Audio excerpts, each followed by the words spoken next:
आज की क्लास में हम लोग परसेंटेज से रिलेटेड सवालों की बात करेंगे और परसेंटेज से रिलेटेड कुछ बेसिक बात हमने पिछली क्लास में किया है जो कि आपको जानना बहुत ज़रूरी है। तो परसेंटेज से रिलेटेड एकदम बेसिक जानकारी के लिए हमारी पहली क्लास को ज़रूर से ज़रूर देखें। और चलिए शुरू करते हैं हम लोग आज की क्लास को। उसमें कुछ हम लोग सवाल की बात करेंगे जो कि बेसिक सवाल से रिलेटेड होंगे, ठीक है। तो जैसे सवाल नंबर पहला आपसे कह दिया जाए कि 500 का 30%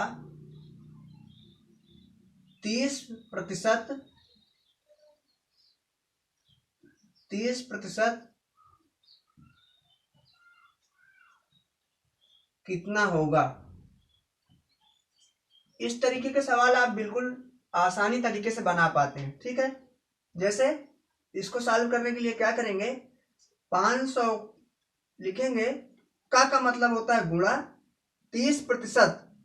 30% ऐसे होता है, 30% ऐसे, ठीक है। आपको पता है कि प्रतिशत जिस किसी संख्या के दाहिने साइड में लगी होती है उसी के बटे में 100 होता है, ठीक है। तो यहाँ प्रतिशत ना लगा के इसको हम बटे में 100 लगाएंगे, ठीक है।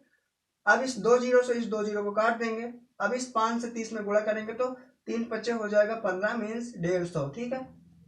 500 का 30% कितना होगा, तो 500 का 30% होगा 150 मीन्स 150, ठीक है। इस तरीके का जब सवाल आपको मिलता है तो आप बहुत ही कम समय में तुरंत झट से बना देते हैं। लेकिन आज हम थोड़ा सा डिफरेंट सवाल की बात करेंगे। वो कैसे होगा, जैसे सवाल है कि 500 का कितना प्रतिशत 115 होगा। जैसे यहाँ पे है, यहाँ पे देखते हैं 500 का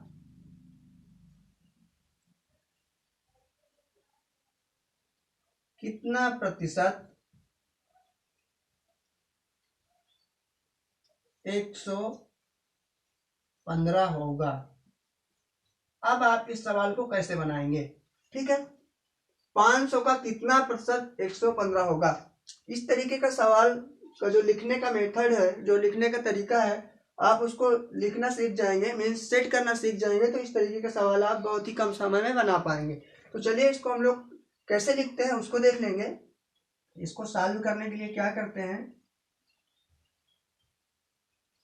इसका जो सोल्यूशन है 500 का कितना प्रतिशत 115 होगा। तो आप लिखेंगे यहाँ पे 500 का मतलब होता है गुणा, तो यहाँ गुणा लिखेंगे। 500 का कितना प्रतिशत हमें नहीं पता कितना प्रतिशत, तो आप यहाँ लिखेंगे 500 का x प्रतिशत 115 होगा, ठीक है। कितना प्रतिशत, x प्रतिशत 115 होगा। इस तरीके से आप इसको सेट करेंगे। 500 का x प्रतिशत 115 होगा। अब आपको पता है कि प्रतिशत का मतलब होता है कि जिस भी संख्या के दाहिने साइड लिखी होती है उसी के बटे में 100 होता है। तो आप इसको ऐसे लिखेंगे 500 x बटा 100 बराबर 115। अब आपको पता है कि जब भी बराबर के इस साइड संख्या होती है उस साइड संख्या होती है तो क्या करते हैं हम लोग, क्रॉस गुणा करते हैं। किसी भी संख्या के नीचे कुछ नहीं होता तो उसके बटे में 1 होता है, ठीक है। अब आप इसको गुणा करेंगे, इसमें आप इसको यहाँ से काट भी सकते हैं। ऐसे देखिए, इस 2 जीरो से इस 2 जीरो काट देंगे, ठीक है। जब इस दो जीरो को आपने काटा, अब क्या करेंगे, इस 115 से इधर गुणा करेंगे और इस 5x से इधर गुणा करेंगे, ठीक है। क्या हो जाएगा, यहाँ पे 5x इधर आ जाएगा बराबर 115 हो जाएगा, ठीक है। जब आपको पता है कि कोई संख्या बराबर की इधर होती है और गुणे में होती है, जब बराबर के उधर ले जाते हैं तो ये भाग में चली जाती है। तो x को हम इधर छोड़ेंगे और 5 को इधर ले जाएंगे, 115 बटे 5, क्योंकि ये भाग में चला जाता है। अब इसको काटेंगे, 5 दूनी 10, 5 तेई 15, ठीक है। तो x बराबर हमारा आ गया 23। तो इसका जो आंसर आ गया वो आ गया 23। इस तरीके से आप सवाल को बना पाएंगे, ठीक है। तो ये वाला सवाल आप इस तरीके से बनाएंगे। तो अब उम्मीद करता हूँ कि इस तरीके का सवाल भी आप बना सकते हैं। चलिए अभी एक सवाल और यहाँ पे हम लोग लेते हैं। सवाल का कहना है कि एक संख्या है, यहाँ पे सवाल नोट कर लेते हैं। एक संख्या का 33 सही 1/3% 100 हो तो मूल संख्या क्या होगा। सवाल यहाँ पे है, एक संख्या का 33 सही 1/30%,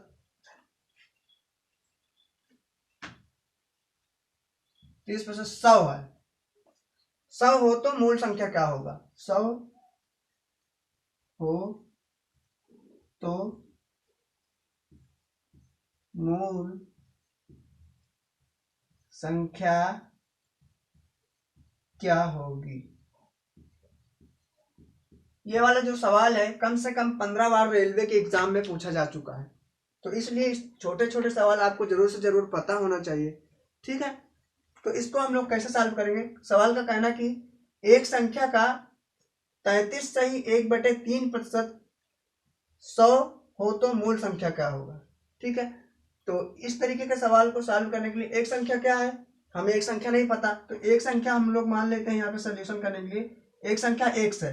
अब कह रहा है एक संख्या का 33 सही 1/3% हो, ये हमने मान लिया x, ये जो एक संख्या है तो वो नहीं पता तो हमने x मान लिया। x का मतलब होता है गुणा, इसलिए हमने यहाँ पे गुणा किया। अब क्या कर रहा है 33 सही 1/3% 100 हो, 33 सही 1/3% को हम लोग क्या लिखेंगे? 33 को जब 3 में गुणा करेंगे तो हो जाएगा 99 और 100, 100/3 लिखेंगे। ठीक है, 100/3 लिखेंगे। प्रतिशत का मतलब होता है बटे में 100, तो आप यहाँ पे प्रतिशत लगा के आप यहाँ पे बटे में 100 लिख सकते हैं।